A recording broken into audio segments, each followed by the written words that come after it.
Bastilians, Florians, Baramon, Yvetans, Ciritans. What do these 5 major factions have in common? Well, what they have in common is that we've done a deep dive on all 5 of them, which means it's time for the final major faction. Rejoice, for today is finally the day that we are covering the human race.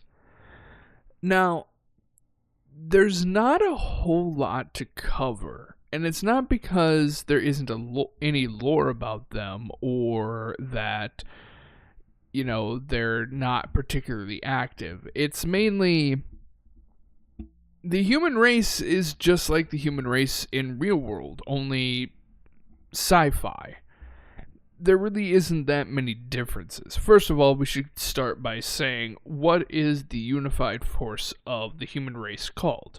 Well, they don't call themselves the Human Empire or something goofy like that. I mean, what factions would what factions would call themselves that? It's totally not the Yvetans, the Bastilians, the Ziritan empires.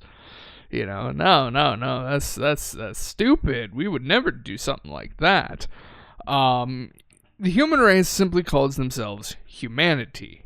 Now, of course, the human race, much like the human race nowadays, is constantly filled with strife. So if you're expecting them all to be sunshine, rainbows, and unified, unfortunately, that isn't the case. There are plenty of rebel cells found all throughout the entirety of humanity. That being said, that doesn't necessarily mean that they aren't a threat to the other factions, because they most certainly are still a threat to major factions. Now, we're not going to be going over what a human is. I feel like that's not really necessary. I feel like we know what a human is because, yeah, we are humans. And for the most part, humanity really hasn't altered themselves and all that much. The human race doesn't really particularly like genetic modifications or gene editing, the two of which are completely different things. Genetic modifications, at least within Shattered Legacies, is anybody who is modifying their pre-existing body with any form of genetic trait, whereas genetic engineering or gene editing on the other hand, or I guess genetic engineering, is specifically when an embryo is being modified so that specific traits are pretty much guaranteed to show up as they get older and actually form into, well, a human. There really isn't any evolutionary changes. For whatever reason, humanity has been relatively hell-bent on ensuring that the form of the human species kind of remains the same throughout all of history. Now I can hear you asking, well, if they don't do genetic modification and gene editing, what do they do? Cybernetic augmentations. Because, you see, humanity is basically the opposite of the Ciritan Empire in almost every single respect. This also includes how their society is formed, as the Ciritan Empire is a very utopian place. Well, what's the opposite of a utopia? A dystopia. A dystopian environment. But it's not really like the darker side of dystopia. It's more of like the cyberpunk 2077 kind of dystopia. There are gunfights there are gunfights everywhere. Everybody's packing heat to some degree. Some of them even have military grade equipment, But the human race have largely focused on cybernetic augmentations to improve themselves. Now, whilst cybernetic augmentations are plentifully available to everybody, they largely don't do the same level of cybernetic augmentation that you see in Cyberpunk. Usually the levels that your common civilian have access to are largely augmentations to their limbs and maybe the primary bulk of their torso. Not necessarily organs inside of it, let alone cybernetic enhancements inside of their torso, but, making themselves more durable. And oftentimes, anything more specialized is on a need by need basis. Is your heart shot? Okay, fine. We'll give you a cybernetic heart. But it's not going to be something like amazing. It's going to be more or less the same efficiency as a normal organic heart would be. Now, this doesn't hold true when we go into the military, as the military also utilizes cybernetic augmentation, but we'll get to them in a bit. Let's continue talking about the civilian sector, shall we say. They don't really have a caste system like the Siritan Empire does. The Siritan Empire is split into two very obvious castes, this being civilian and military. If it's not part of the military, it's part of the civilian caste, no matter what it is. Humanity doesn't really have that. They don't really have a caste system or like the public and private sector. They kind of have that. Their primary governing body is essentially, think the equivalent of the United States president, only they make all the decisions. And then the equivalent of Congress, where it's basically just a massive council that provides various different expertise and aid to this president figure. The actual term for this presidential individual is, I'm forgetting it. I talked about it before. I had said the leaders of each of the factions. I can't remember right this second what the humans was. But I'm sure somebody will say it in the comments or something. But anyway, so the important thing to know about humanity is that humanity is the second largest population. Well, technically, they have the second largest territory, but they have the most population out of any species. That being said, the Saritans are a close second. Humanity doesn't really have a lower class. They basically have the middle class, the upper class, and then the top 1%, the elite. And the reason why I say that is because, that sounds like it's the lower middle and upper class right there. The middle is the lower, so on and so forth. But it's not really. Everybody, whilst the quality may be utter dog shit, everybody can afford a house. Everybody can afford 3 meals a day. They can afford to have water. They can afford to have the clothes on their back. But again, it's very quantity over quality type of situation. It's available to everybody, but the quality is not going to be that good, you might buy a brand new shirt, but it may or may not have all of the stitching where it's supposed to be, or there could just be a random hole in the armpit that you're like, this shirt is brand new. How the fuck is there already a hole in it? That's kind of how you bought it. The quality is usually very low, but everybody can afford that kind of stuff, And that's the important thing, is that they can afford it. So whilst, yes, technically the middle class is the lower class, they can still get everything that they need, And again, it's similar to the Siritan Empire, where unless you're choosing to be homeless, there's not really anybody who's homeless. There's always more than enough jobs for everybody. They pay just enough to get by on the lowest quality of goods. But that's also one of the problems. You see, just like in the real world, humanity is ruled by greed. And it's like, if I had to give the 7 deadly sins to each of the factions, greed would obviously go to humanity. Pride would go to the Siritan Empire. Wrath would be the Baramon.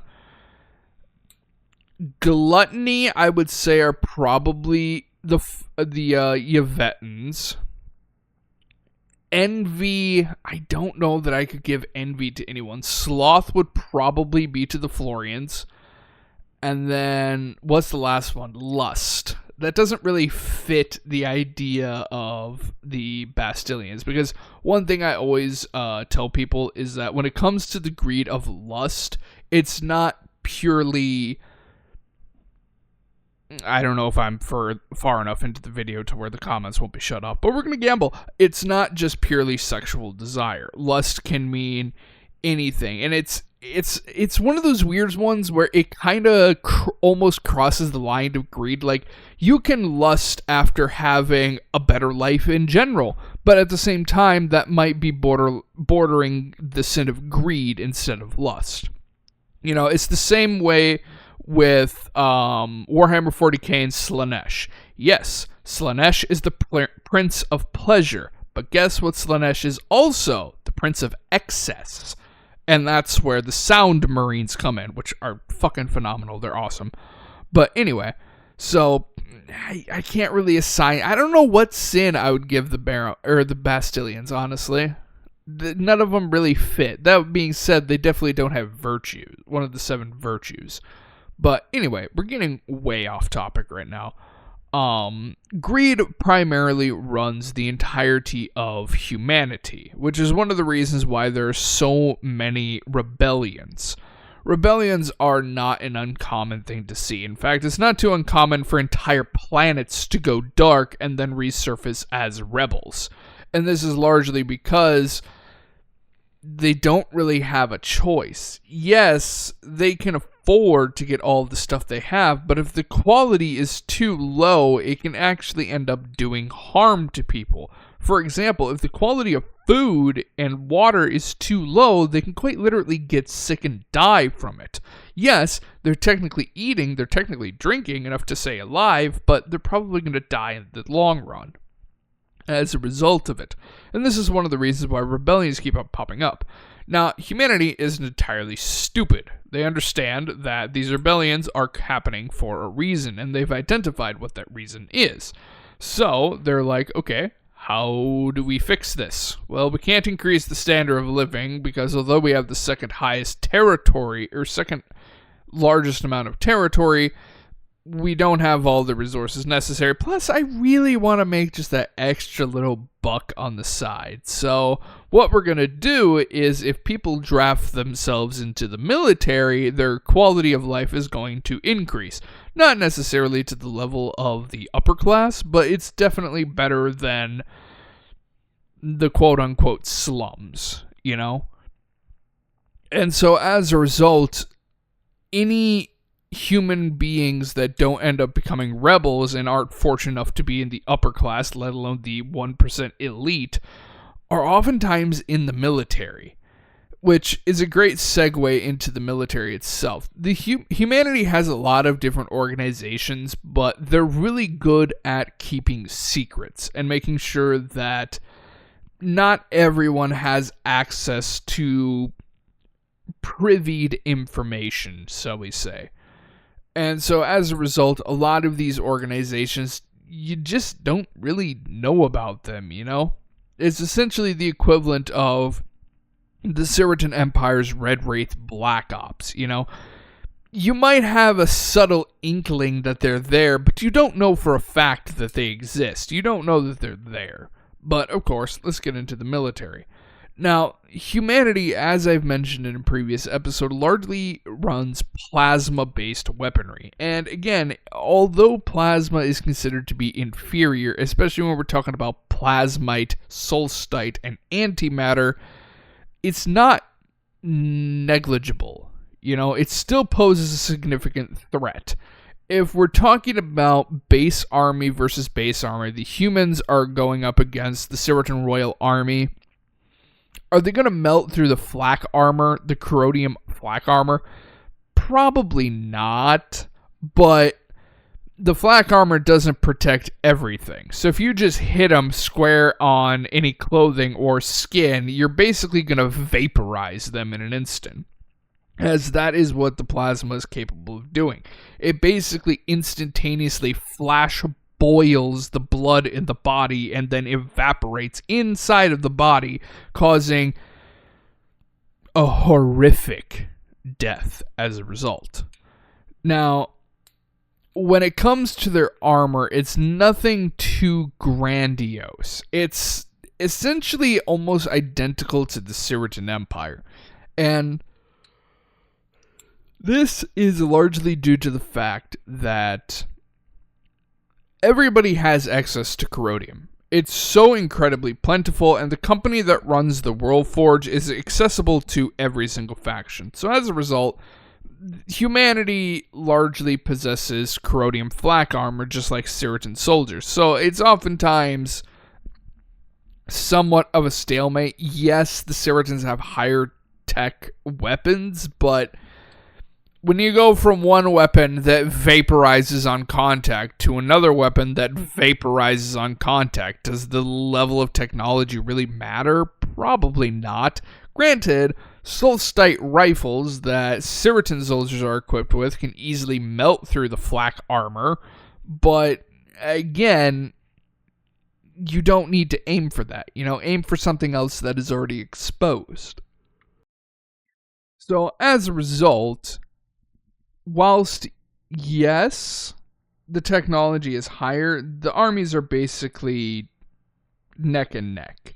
Now, of course, this only takes into account normal soldiers, which within the humanity, they all possess military-grade cybernetics. This is incredibly powerful cybernetics, which means it technically is harder for Siritans to kill humans, largely because there's not any organics. Yes, they can instantly melt through the components and the structure of a cybernetic limb, but at the same time, that can easily be replaced, and it's not going to do any wider damage to the human, largely because this vaporizing effect is localized unless it comes in contact with the body, at which point all bets are off, basically. It'll turn your limb into slag, but unless, let's say you have a cybernetic arm, unless you hit right at the shoulder, you're not going to do any damage to their actual body, But so, when it comes to the Siritans, or not the Siritans, when it comes to humans within the military, they get a lot more access to high-grade cybernetics. And it's not just the ones that the civilians have access to, only better. It's, they can have cybernetic organs or components added to their body that assist various different systems. Basically like the cyberware that you get in Cyberpunk 2077. You have things for the brain, you have things for the muscular system, the skeletal system, so on and so forth. It's a very similar system like that, but oftentimes all the limbs will be replaced with pure cybernetic components rather than being modified, the organic limb itself being modified to a certain degree. Now, of course, depending on the cybernetic augmentation that you get in cyberware, you might not have your limbs anymore, such as if you're running mantis blades or gorilla fists or something like that, but regardless.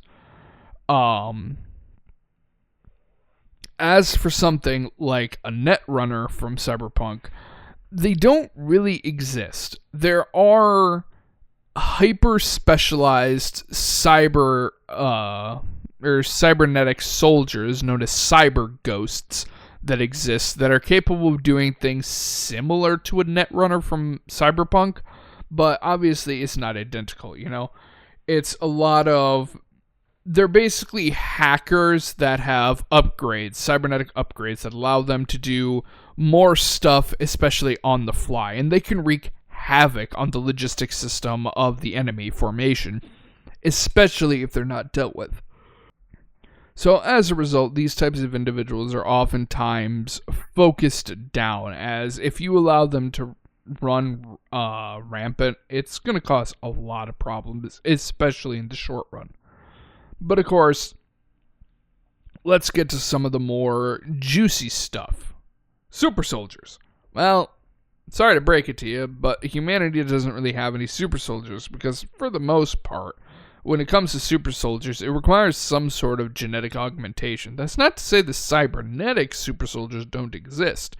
They kind of do. They don't really have a unique branch of the military or a unique overall name. They're just human soldiers that have been mostly mechanized. A lot of the components in their body have in some way, shape, or form, sometimes even completely replaced with cybernetic enhancements or cybernetic counterparts, you know? Whereas it's basically like, think of these hyper cybernetic soldiers as kind of like members of the Adeptus Mechanicus from Warhammer 40k. You know, they're slowly chipping away at their own flesh, blood, and bone and replacing it with cybernetic augmentations to make themselves essentially into the perfect killing machines. But of course, humanity has never really focused on infantry. You know, when it comes to the Ciritans, especially within the Ciritan Royal Army, it's a lot of, you know, they're equipped with the same gear, but there's still variations, you know, and it's kind of varied depending on the soldier.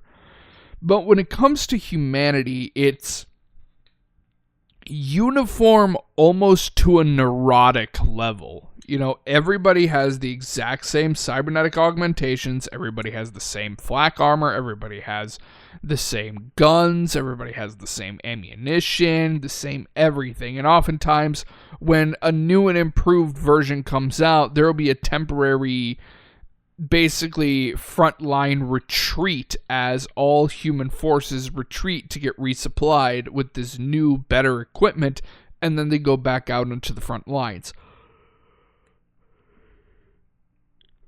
In rare cases, these upgrades and supplies will actually come to the front lines, especially if it's a battle that they can't really get away from or is far too important. But, like I said, they've never really cared all that much about infantry. What humanity prefers to focus on is mechanized as well as armor, which means they have a lot of different light, medium, and heavy armored vehicles, as well as a lot of various different mechs. And when I say mech, I don't mean like a mech like you would find in, what's a good example? The Mantis from Halo. I don't mean a mech like that. I mean a machine with an onboard AI that is performing a specific task. Kind of like the Ciritan Marines' cataphracts, you know? Now, humanity uses a massive range of various different armored vehicles and mechs. Each one's designed for their own purposes. They have tanks that are designed for light, medium, and heavy engagements, and it's a lot of variation with not a lot of uniqueness. You know, usually when we go into these deep dives and we're talking about technology and stuff like that, especially when it comes to war machines and stuff, we talk about the more unique stuff. You know, like, we didn't cover all of the various different models and designs of Ciritan frigates, destroyers, cruisers, because each one has maybe 5 to 10 different models, each one with slight or major modifications and adjustments in order to fit every single combat engagement. You know, we largely talked about the big ships that are more unique, such as the Eye of Avarice, the Judgment of Dawn, the Autumn, the Auburn. You know, we talked about all of the mega carriers. You know, at some point we will be talking about, you know, just mainstream run-of-the-mill equipment, weapons, armor that each faction uses, but within these main deep dives, I want to focus on the more unique stuff. That way you can get an idea of just some of the bonkers stuff that each faction has. Now, luckily enough, the humans are no exception. Out of the 6 primary factions, 4 of them possess what are known as super weapons. Now, within Shattered Legacies, a super weapon is something that is categorized as a weapon or machine that is capable of changing the tide of war. It doesn't even necessarily have to kill anything, which is one of the misnomers with a super weapon. You assume a super weapon to be a super weapon. You know, something that can put stadium-sized craters into the planet, you know, at the click of a fingers. But super weapons are primarily designed as you deploy them and they can change the tide of the entire battle in favor of one faction. And we've talked about the Ciritans and the Baramons. The Ciritans have war machines, which are essentially equivalent to Warhammer 40k Titans. And then you have the Baramon, who have the Scar Dexes. The Bastilians and Yvetans largely don't have one. The Florians do actually have one. We haven't talked about it yet, but we'll get into that at a later episode. But, of course, humanity also has their own, and they're known as Cyclopses. And they are an absolute fucking menace for the Ciritan Empire. Whenever they're deployed, they are such a pain in the ass to deal with because of how they function. So we're going to go in depth on what a Cyclops is. Now, a Cyclops, there is actually a specific vehicle that I need to Google. I should have done this ahead of time. From the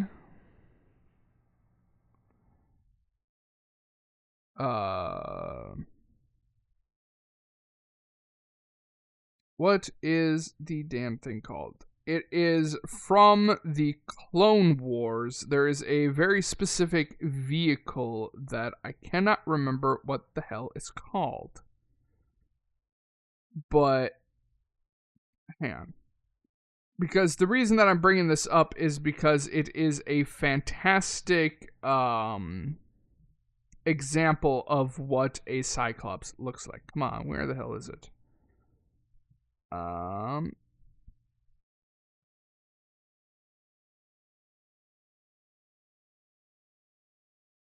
on, what is it called?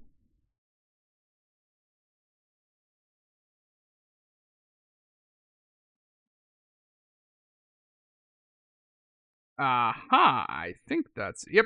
Okay. So, apologies for that.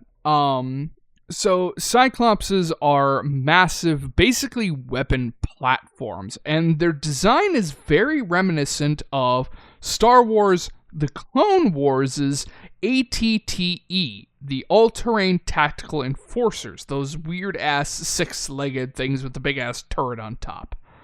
Cyclopses look very similar to those. They are six-legged, and an important thing to remember with Cyclopses is that all three variants have these same things in common.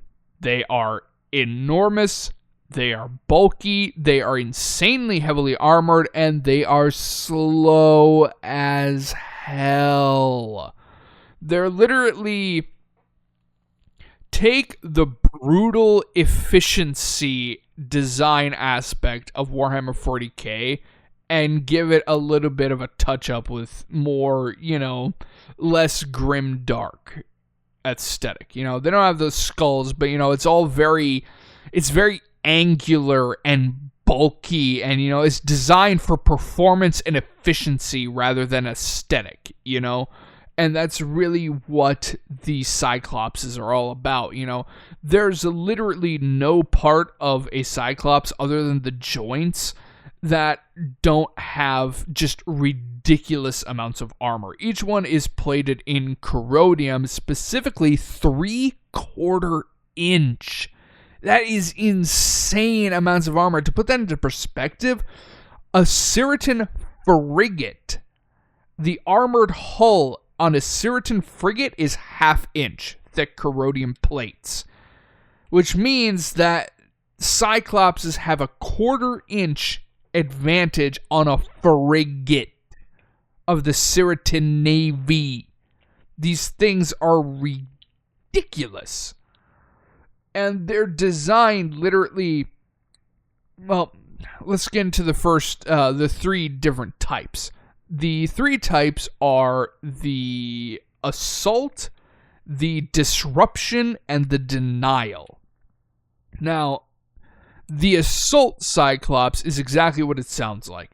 It has a shit ton of guns. It is the second largest of the three, and it is somewhat the fastest. It's designed to be deployed on frontline battlefields, but it's also designed to be sent into loosely or sparsely populated, civilian centers that maybe enemies have occupied. They send in a Cyclops, and they basically let the thing run rampant on its own, and eventually the enemies will either be flushed out or exterminated. Because on the main chassis of the Cyclops are fully autonomous, rapid-fire railguns. Now, of course, how does a railgun work? Well, in its most basic form, a railgun is two metal bars, and there is a gap between them where the ammo will be loaded. Oftentimes, some sort of metal bullet, basically. And what happens is these rails are magnetized on one end, and then the magnetized charge basically goes down the length of this quote unquote barrel. The entire time, this magnetism is affecting this bullet, so the bullet ends up going at extreme speeds and just basically launches the damn thing off with various different magnets or electromagnetism or whatever the hell it is. And this philosophy is fairly simple, but within Shattered Legacies, they oftentimes use energy particles of some heavy particle, And when I say a particle, I don't explicitly mean a particle of light like a photon. I mean any particle of matter.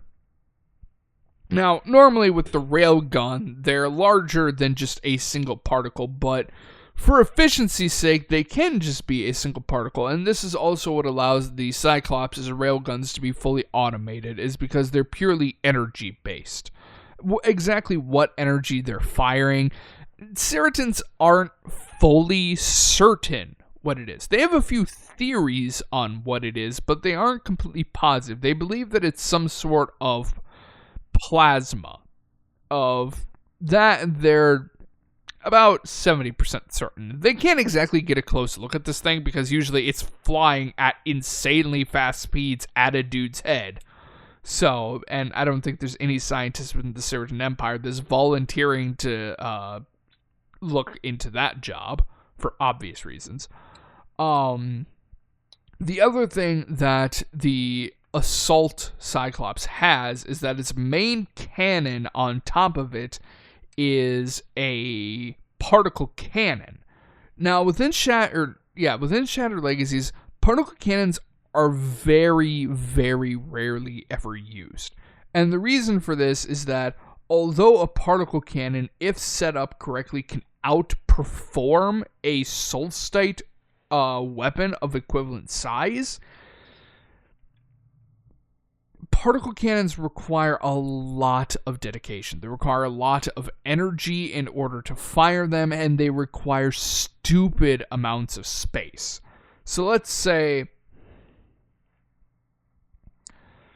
that you want a particle cannon that is strong enough to fire a particle. And again, a particle can be any particle. It's not just purely light. And we'll get to why this is important later. But a particle cannon will fire a particle. Let's say we want to punch clean through let's say an inch-thick titanium plate. I'm pretty sure the titanium is harder or more durable than steel. For something like that, because particle cannons require chargers, they require capacitors, they require amplifiers, and that's just to fire the damn thing, let alone all of the other systems and random doohickeys that are required to make sure that it's actually hitting its target. Just to punch through a single inch thick plate of titanium would likely take a room solely dedicated to all the various different systems, roughly the size of your average master bedroom. Now that doesn't sound like a lot, I mean, it sounds like a decent amount of space, but it doesn't sound like a lot. You could probably you could probably fit that inside of a Cyclops, which is exactly what they did. The majority of the Cyclops is dedicated purely towards the particle cannon, which means it's fairly powerful. You know, if it hits infantry, it's going to turn them into goo on the floor. You know, but it doesn't really have the oomph required to punch through corrodium armor. Because let's talk about the thinnest corrodium armor plating. This being 16th inch corrodium plate, which is oftentimes utilized not only on Seriton Royal Army flak armor, but also it's... No, actually that's it, because I was going to say it's on Seriton Marine armor, but that's 1/8 inch. But anyway, 1/16th inch corrodium plate armor, which is oftentimes all that is honestly required for members of the Seriton Royal Army, which is already insane amounts of durability. It would likely require a room the size of a football field in order to have enough power behind that.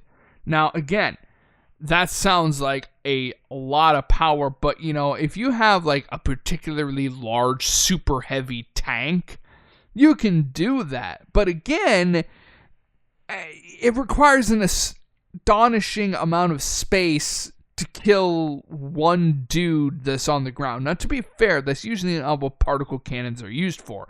They're used to take down larger targets. So let's talk about maybe a Seriton tank, which is armored in 1/8 corrodium plate, which is the same as Seriton Marines, which honestly, a Seriton Marine is a way more worthy target than some lowly, unaugmented Seriton.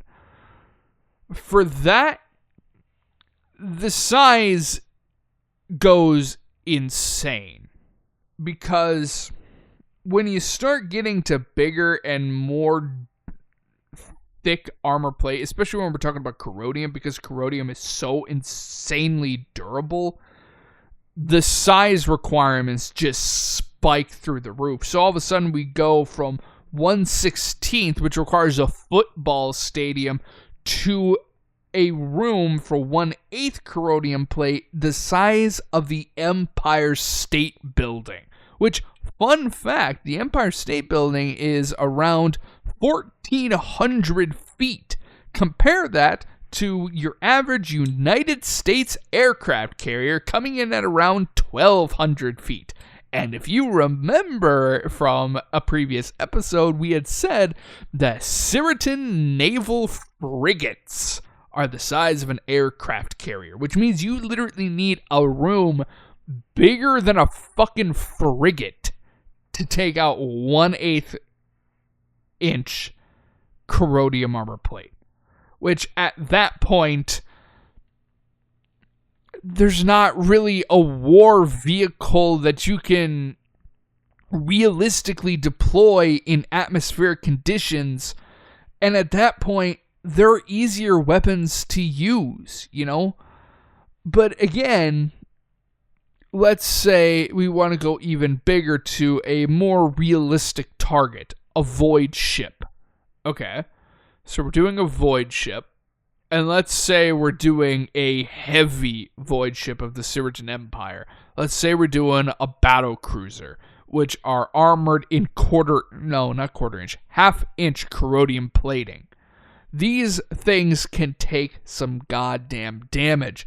For something like that, you would need the space of a Seriton cruiser. The sizes just get absolutely ridiculous, and we haven't even gotten to power requirements yet. And you can see how particle cannons would be such a massive problem. Why would you ever use them?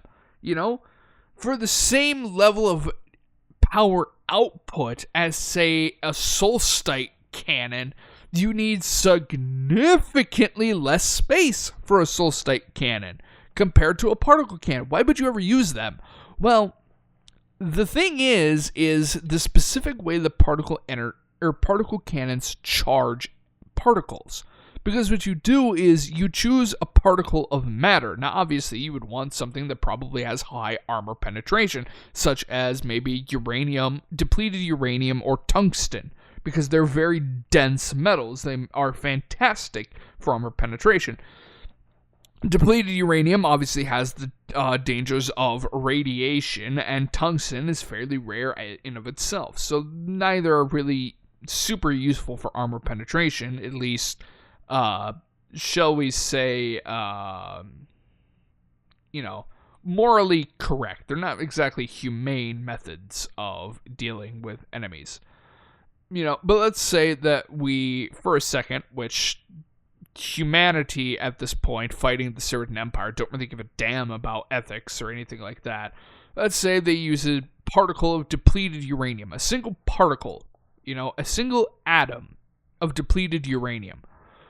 Well, it has to charge this particle, and it's that actual energy charge that when it hits the surface, that's what allows it to punch through that first layer of armor, and then after that, it's up to the particle itself. But of course, again, you could have a solstite weapon or even an antimatter weapon that can punch a much bigger hole with far less power requirements. Except that whatever energy charging process that is occurring within a particle cannon has utterly bizarre, physics-breaking interactions depending on the particle that is used. Interactions with the environment that these particles normally wouldn't, these interactions wouldn't occur. For example, using a iron-based particle in a particle cannon can essentially turn it into an incredibly high-yield explosive with a single particle. Never mind an artillery shell or a macro cannon shell, that may be ridiculously sized. We're talking several hundreds of millimeters in size or something like that, These require a lot of money to produce, whereas if you use the particle cannon, as long as you have power requirements and enough space for it, it's dirt cheap. You could buy like a single ingot of iron and just be like set for life. It's dirt cheap. But of course, again, you have those energy and that space requirement. If any vessel wants to use a particle cannon, they have to dedicate an enormous amount of the vessel's space towards housing that particle cannon. Oftentimes, it's probably going to be underpowered. Now, again, let's continue with that. Let's say we want to use depleted uranium. Well, depleted uranium, as I said before, are fantastic for armor penetration. However, for whatever reason, depleted uranium could just literally, not in a very literal sense of the word, but it could literally turn anything it collides with into jelly. A jelly-like substance, not actual jelly that you eat like Jell-O. And it's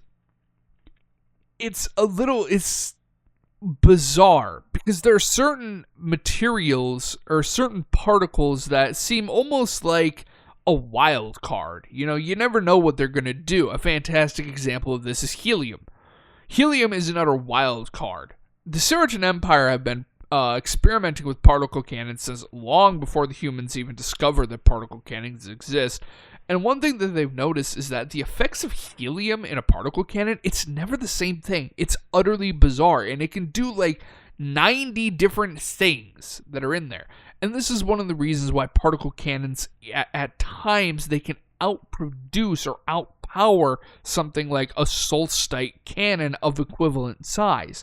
Because, yes, the yield of that solstite is going to be absolutely astronomical, but it's not going to have those special different, shall we say, buffs or debuffs that the particle itself can do. Not only that, but again, if you have a relatively sustainable form of power generation, such as, let's say you're using a solstite generator, which could literally be run off of dirt on the ground,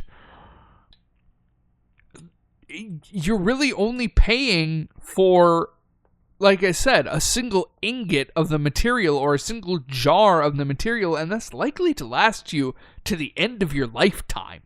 It's dirt cheap to use them so long as you're not worried about paying for the power. And as for components for repairing it, well, that's kind of hit or miss. It's based on how good the particle cannon is charged.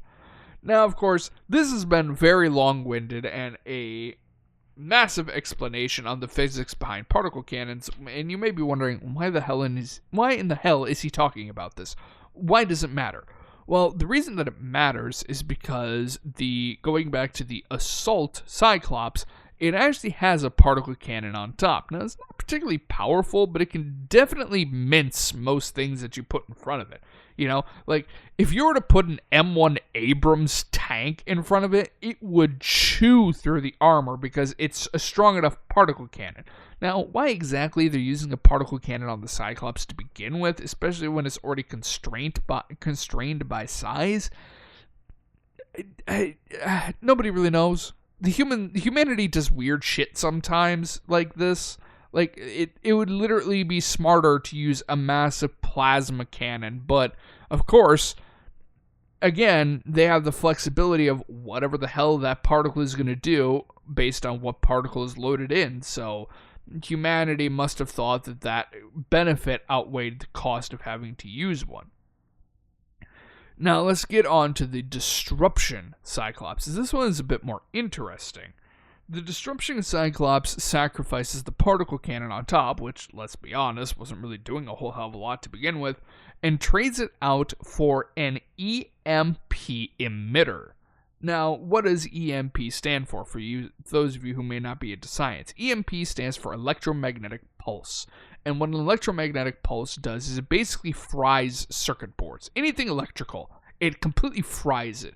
Either it shuts it down and prevents it from functioning to begin with, or just completely destroys it. And what this emitter does is it basically makes a permanent, shall we say, electromagnetic bubble around the entirety of the Cyclops. And this can oftentimes go up to a mile at its maximum, which means that anything that is electronical that is within that bubble immediately shut down. Does not work at all. And obviously you can see how, if used tactically, this could be incredibly potent, because the Assault Cyclops is the only one that's sent on the front lines. The other two aren't sent on the front lines because they're relatively more rare. Now, Cyclops, as a general rule of thumb, humanity doesn't have a plentiful supply of these things. They are relatively rare, they're expensive to make, and they take a long time to make. So as a result, humanity largely doesn't have a lot. They can mount a major offensive with a shit ton of them, but those are probably better used on various different war fronts to basically hold the front line against the eternal blood war the Ciritans declared on them. Whereas Disruption Cyclopses are oftentimes used more strategically. Cyclopses are either only found on the front line battle lines in the case of Assault Cyclopses. Otherwise, they're primarily used in urban environments, where there's a lot of buildings that obstruct sight lines on potentially Cyclops killing weapons, like the Ciritan Empire's Archangel. We've talked about that before, how it's literally a particle sniper rifle that is so powerful it can take down Void ship in orbit. Something like that, the Cyclops stands no chance. But anything weaker than that, nothing really poses a threat to Cyclops. There's such a massive problem because they're so heavily armored, they can shrug off the majority of fire, so oftentimes it requires either multiple squads of Ciritan Marines or hyper-trained and specialized task forces in order to take these down. And regardless of which it is, whether it's the Ciritan Marines or the task forces that are hyper-specialized, there are going to be casualties. There are probably going to be significant casualties in both. Simply because these things are literally designed to kill. That's literally what they are. They are war machines. They're designed to kill, and they're pretty damn good at their job. Now we get to the final one, which is the Denial Cyclops, which is utterly bonkers and has caused the Ciritan Empire the most amount of trouble. The EMP emitter has been replaced with a very, very, very fancy and delicate device. It is a device that sends out sound waves specifically tuned to 100 megahertz. And these sound waves come in at every single angle, and they impact at the very center point is a small crystal. This crystal is known as iced steel. Iced steel, which is not steel that is icy. Iced steel is an utterly bizarre material that was originally discovered by the Yvetans, and the Yvetans will do a lot to get this stuff on their hands. What it is that when it was first discovered, the Yvetans had discovered that it had ever so subtle anti-magic properties. This obviously fascinated them as it had something to do with magic, and if it doesn't have anything to do with magic, they don't give a shit about it. But it had something to do with magic, and it was specifically anti-magic, which they'd never really seen before at the time. So they hardcore studied it. They put it under almost every single situation imaginable within a medieval setting. And eventually the Siritan Empire kind of got their hands on this because they found out that the majority of rich deposits were honestly just coincidentally within Siritan territory. Like, they didn't even know this stuff existed. And it was only after they started doing testing that they realized that by exposing iced steel to 100 megahertz of sound, it has the bizarre effect of the EMP emitter. It creates a massive anti-magic bubble, and depending on the amount of sound waves that are hitting it will depend on exactly how big this bubble is, up to a maximum of 10 miles. That's not to say that they haven't tried to go farther, but every single time they tried to go farther than 10 miles, there have been so many sound waves hitting this crystal that it literally shatters as a result. And so as a result, this 10-meter mark ends up being the maximum. Now, of course, the Siritan Empire don't really have a purpose for this. Yes, it's antimatter or anti-magic, and yes, it'd be really good against Yvetans, but they already have plenty of technologies that are good against the Yvetans, so it's kind of like, this is fascinating, but I don't really see any real reason for us to spend a whole bunch of funds and time into researching various different ways to utilize this technology in either the civilian or military cast. Well, it turns out that some absolute shitlords called humanity managed to get their hands on the research notes. How exactly? Nobody's exactly certain. And they looked at this and they went, I know exactly how to use this. And so they basically strapped into a massive tin can with guns mounted to it and marches it onto the battlefield. And when we talked about the Siritan Empire, we had talked about that the Siritan Empire have an organization known as the Natural Disasters, otherwise known as the Mages Corps. Basically a whole bunch of wizards that the Siritan Empire can kind of just dole out for any situation that they really want. So, whilst assault cyclopses are relatively rare, they've easily got a couple thousand in their back pocket for any type of situation that they may need a line held. You take that and compare it to disruption. Apologies, yawn. You take that in comparison, say, the disruption cyclops, which is also the smallest cyclops.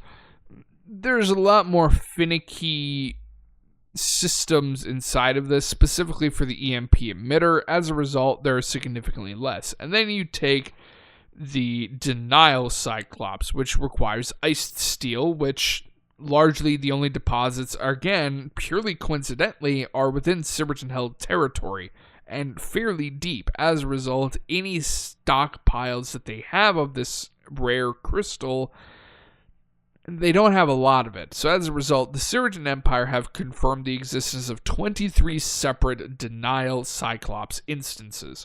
And whilst it's possible humanity has a couple more in their back pocket, it's unlikely to be much more than that, largely because they really only had one deposit at their disposal, and it wasn't a particularly rich vein. And so, whilst the effects are fantastic, they basically have all of these denial cyclops is constantly chasing around the Siritan natural disasters, pretty much just to be an utter pain in the ass. Because at that point, it's like, what do you honestly do? You know? You pair up a denial Cyclops with maybe a disruption Cyclops. Okay, so that's magic immediately nullified, technology immediately nullified. The armor on these damn things is so incredibly high, again, immediately nullified. Like, what do you do at that point? There's not really much that you can do, which means that they're just an utter pain in the ass. And oftentimes it's basically a, hey, Siritan High Command, we just found a Cyclops, and it's right there. Strike it with an orbital lance. Bam! Thank you, it's gone. That's pretty much what they do. Now, humans are very sparing when it comes to the denial variant, and again, that's for obvious reason. They don't have a lot of this crystal. The crystal is very fragile. If the Siritan Empire were to do their normal shenanigans, which is, again, quite literally lance strike it from orbit with just a broadside cannon, the crystal's gone. You know, the Cyclops, they can easily make another one, but if the crystal gets destroyed, they can't make another one, you know?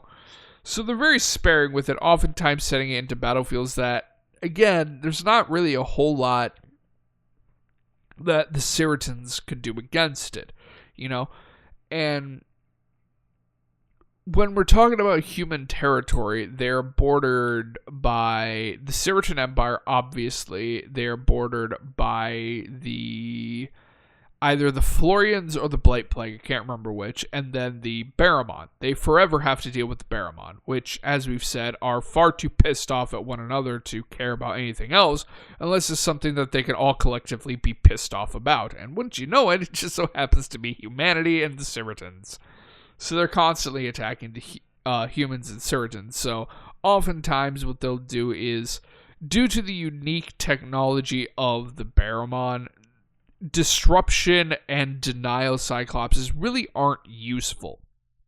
You know, the Barramon use plant-based technology, so you can't just send it an EMP because it's not going to do jack shit, and Barramon can't use magic to begin with. So oftentimes it's just literal armies of assault Cyclopses to go and deal with them. And then they largely leave the... damn it, I just dropped something again. They largely keep the disruption and the denial Cyclopses for dealing with the Siritan Empire, as well as a few assault variants in their back pocket in case they need some extra heavy fire support. And again, the remaining amount of the remaining amount of assault Cyclopses are sent to the other side to, again, deal with the Blight Plague, or the Florians, depending which side, which, if it is the Florians they're directly bordered with, I can't exactly remember right this second, the Cyclopses aren't going to do anything. You know, it doesn't matter if it's an assault one, they're not strong enough to get through their carapace. The Florians can't use magic to begin with, so a denial Cyclops is, again, utterly useless. And as for the disruption, well, yes, Florians are purely mechanical. They're AI robots.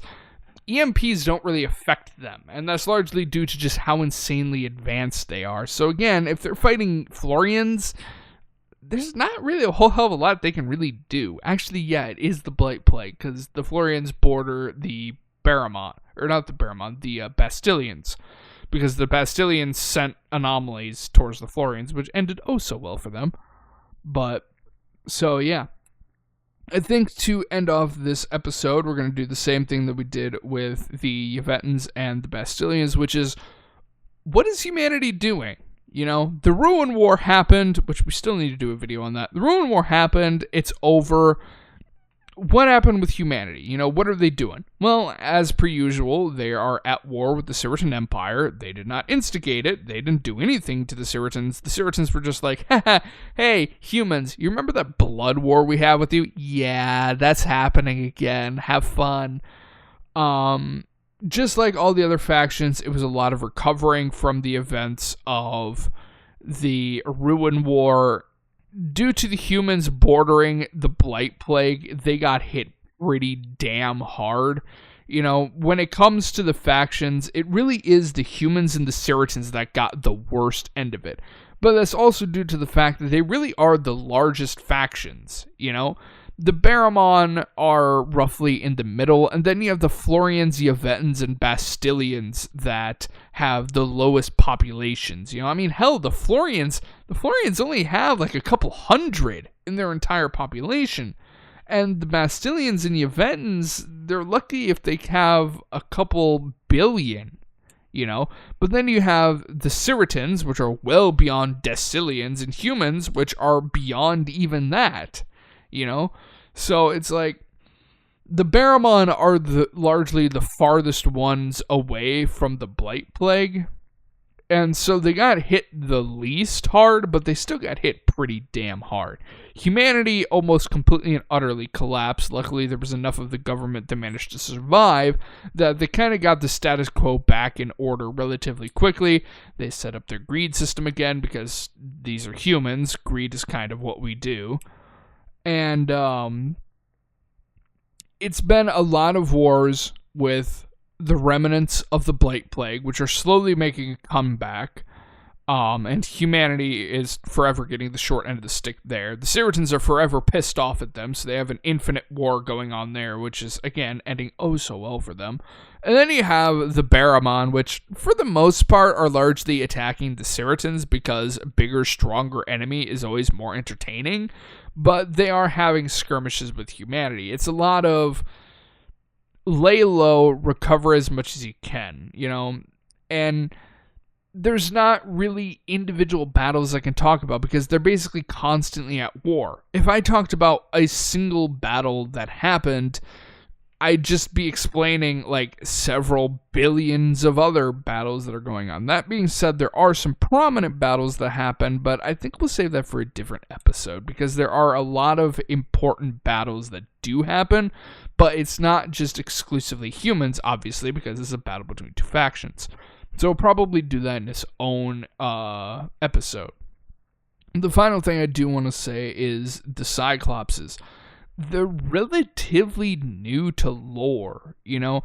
They came out roughly end of the Ruin War era. You know, they were the the humans' response to Ciritans forever being annoying, so they decided, haha, I'm going to pull the Uno reverse card on you and be really annoying in return. Which they definitely did. So as a result, the Ciritan Empire, again, they don't really have a lot of counters to it right now, and it's basically like, whenever one of these things show up, it's like, oh shit, pull back everybody you can to a safe distance to where we can either shell this thing from long range or get a specialist team in there to deal with it, you know? But so yeah, I think we're going to leave it there tonight. My throat is relatively ragged right now because I still, even though I've done how many episodes of this, I'm still not used to talking in such long durations. But I hope you guys enjoyed, and I hope you guys are looking forward to tomorrow's and Friday's modded survival, as well as God, again with yawn, as well as being back on Saturday and Sunday with our live streams. I know I didn't stream last Saturday and Sunday. That's largely because I decided to take a little bit of a break from that, a little bit of a hiatus for one weekend, but we're going to be back at it nice and strong once more, doing RimWorld at noon Central Standard Time, followed by our Sunday Night Live. Once again at noon Central Standard Time, where I pick a random game and we game it out. So I will happily see you guys there, and then followed by a next week Tuesday, where we're back here again with more Shattered Legacies Deep Dive. So until then, guys, see ya.